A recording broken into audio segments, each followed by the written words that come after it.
సుప్రీంకోర్టులో బీఆర్ఎస్ పార్టీకి ఎదురుదెబ్బ తగిలింది. కారును పోలిన చపాతీ రోలర్, రోడ్డు రోలర్ తదితర గుర్తులు తొలగించాలంటూ బీఆర్ఎస్ వేసిన పిటిషన్ను సుప్రీంకోర్టు కొట్టివేసింది.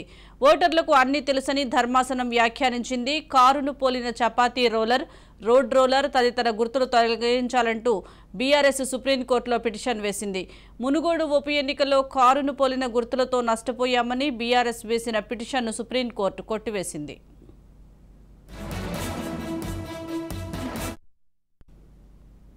భారతీయ ఓటర్లు రాజకీయ నిరక్షరాస్యులు కాదని ధర్మాసనం తెలిపింది. వాళ్లకు కారు, చపాతీ రోలర్, రోడ్డు రోలర్కు తేడా తెలియదు అనుకుంటున్నారా అని ప్రశ్నించింది కోర్టు. ఎన్నికలు వాయిదా వేయాలని మీరు కోరుకుంటున్నారా అని అడిగింది. హైకోర్టు తీర్పు తర్వాత దాదాపు 240 రోజుల తర్వాత సుప్రీంకోర్టుకు రావడం ఏంటని ధర్మాసనం ప్రశ్నించింది.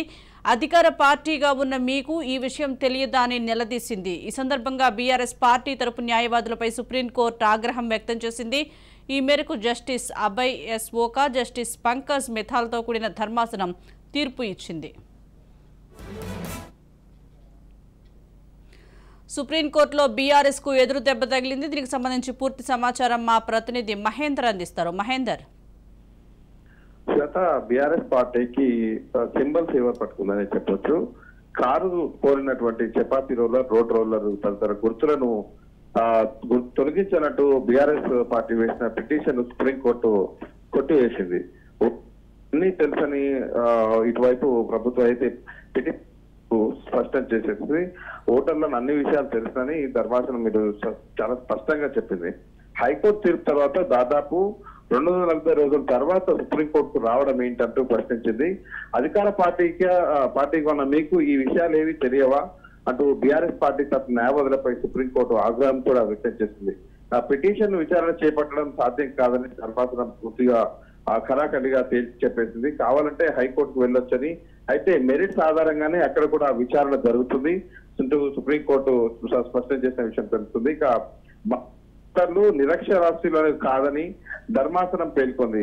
మీరు గుర్తులు కోరినటువంటి గుర్తులతో నష్టపోతున్నామంటూ చెప్పిన రీజన్ ఏదైతుందో అదంతా కూడా మరొకసారి పునఃపరిశీలించుకోవాలి. మీరు రాజకీయ పార్టీ నేతలు భారతీయులను అవమానించినట్టే అవుతుంది. భారతీయ ఓటర్లు నిరక్షరాస్యులు కాదు అనే విషయం గుర్తుంచుకోవాలంటూ దాదాపు ఆ పిటిషన్ ధర్మాసనం చాలా తెలిపిన పరిస్థితి కనిపిస్తుంది. వాళ్ళకు చపాతీకి car, chapati roller, road roller కూడా తెలియదు అనుకుంటున్నారా అని ఘాటుగా ప్రశ్నించింది. ఎన్నికలు వాయిదా వేయాలని మీరు కోరుకుంటున్నారా అని అడిగింది. మరి ఈ మేరకు బీఆర్ఎస్ చేసిన పిటిషన్లు కొట్టివేస్తూ ఒక జస్టిస్ పంకజ్ మిథాల్ కూడిన ధర్మాసనం అయితే తీర్పునిచ్చింది. మరోపక్క ఓటర్లను అవమానించినట్టే దాదాపు అన్నట్టుగా ఒక ధర్మాసనం చెప్పినట్టుగా తెలుస్తుంది. కారు పూర్ణ గుర్తులను సవాల్ చేస్తూ ఏదైతే సుప్రీంకోర్టు పిటిషన్ వేసిందో మరి నేడైతే అది కొట్టివేసింది. ప్రీ సింబల్ జాబితాలో కారును పూర్ణ గుర్తులను తొలగించాలని ఈ విషయం అయితే వీళ్ళు ఆదేశించారో మరి సుప్రీంకోర్టులో బీఆర్ఎస్ పార్టీ పిటిషన్ కూడా వేసిందో వాటన్నిటిపైన సుదీర్ఘంగా అంచనాలు వేసి దాదాపు నిర్వహించి మొత్తం కూడా సుప్రీంకోర్టు ఈ పిటిషన్ ను కొట్టివేసింది.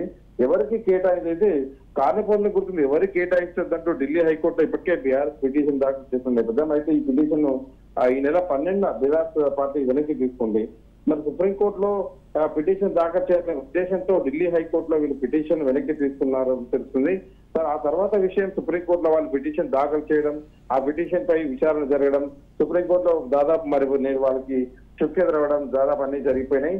మరి ఆ రకంగా ఇప్పటికైతే బీఆర్ఎస్ పార్టీకి ఈ విషయంపై కోర్టు జోక్యం చేసుకోవాలని దాదాపు చేస్తున్న నేపథ్యం, అలాగే ఘాటుగా కూడా ఓటర్ను అవమానించినట్టే అవుతుందన్నట్టుగా దాదాపు రోడ్ రోలర్, టీవీ, కుట్టు machine, chapati roller, camera, soap dish, auto rickshaw, truck వంటి గుర్తుల కారణంగా పార్టీకి నష్టపోతున్నామంటూ బీఆర్ఎస్ చెప్పింది. మరి ఈ తరహా గుర్తులను కేటాయించొద్దని దఫాలుగా ఈ ఈసీ కూడా వాళ్ళు అనేక సార్లు వినతి పత్రాలు ఇచ్చారు. అయితే గతంలో ఎన్నికల ఫలితాలు కూడా బీఆర్ఎస్ నేతలు ఆ ఈసీ దృష్టికి తీసుకెళ్లారు. ఆ మునుగోడు ఉప ఎన్నికల సమయంలో అయితే రోడ్ రోలర్ కేటాయింపై విషయమై ఎన్నికల రిటర్నింగ్ అధికారిపై వేటు కూడా కారణమైన విషయం తెలిసింది. సో ఈ రకంగా మీరు ఖచ్చితంగా ఏ రకంగా మీరు దీన్ని కాదంటారు, ఏ రకంగా ఓటర్ను అవమానించినట్టే అవుతుందనే ఒక స్పష్టమైన విషయాలు చెప్తూ అధికార పార్టీగా మీకున్న విషయాలు ఇవన్నీ తెలియవా ఈ సందర్భంగా అందుకు చెప్తూ ఈ సందర్భంగా బీఆర్ఎస్ పార్టీ తరఫున న్యాయవాదులపై సుప్రీంకోర్టు ఆగ్రహం వ్యక్తం చేస్తుంది. కారును పోలిన గుర్తులను రద్దు చేయాలని బీఆర్ఎస్ పార్టీ ఏదైతే పిటిషన్ ఇచ్చిందో దాన్ని పూర్తిగా సుప్రీంకోర్టు కొట్టివేసింది. Right, thank you Mahender.